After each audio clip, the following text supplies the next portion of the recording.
I remember the class, we were all celebrating because he was about to go into space, and we threw him a big party.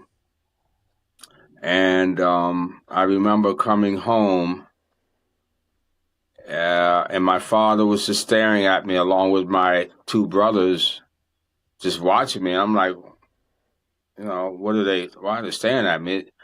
And one of my brothers said, "Did you hear about what happened?" I said, "What do you mean?" He said, "Have you seen the news?" And I said, "No."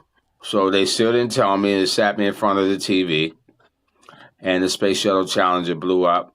And I saw that, and my world just blew up right along with it, I was in shock. And I think that was when I started to spiral in the opposite direction. Yeah.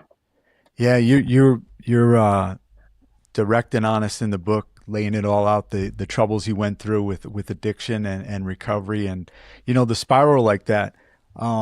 Let's talk about that, because I myself went through similar stuff, just a different choice of substance and everything like that. But the downfall like that, what can you tell us? What was it like in the struggle, and then let's talk about redemption and recovery. Well, the downfall was very subtle. It started with marijuana, and I said, "Well, I'm not doing anything too heavy. I'm just going to smoke a little weed, and I need to, I don't want to feel what I'm feeling right now. I don't want to think about what's going on right now. I need a getaway." And that was my getaway for a long time. And then, of course, in the neighborhood, you're introduced to other drugs. There was THC, and in the pill form, and then the mescaline. Okay. Purple microdot, orange sunshine, all that type of stuff. That was introduced. Again, I really didn't care for those type of coping mechanisms, but I indulged every once in a while. But weed was my main thing. I wasn't a heavy drinker either. Okay. Yeah, so weed was my main thing. And then I got into hashish.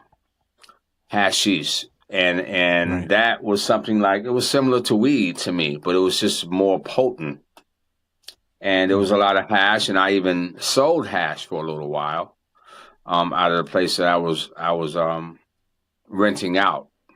I was Right. renting out a home by myself, and I was selling hashish and smoking weed, and that's when when I was living in that house. It was a 3-family house. It was a beautiful 3-family house that I was renting out. Actually, a friend of mine, he had went to jail, and when he went to jail, he left that place to me until he got out of jail.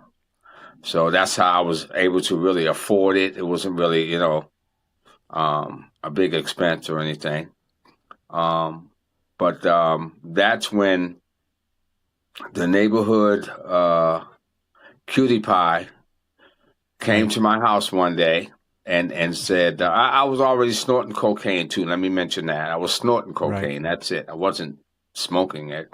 But she showed up one day with a flamethrower, a torch, and some other gear, and said, "Hey, I know you like snorting coke, but how would you like to feel that 100%?" I said, "What do you mean?"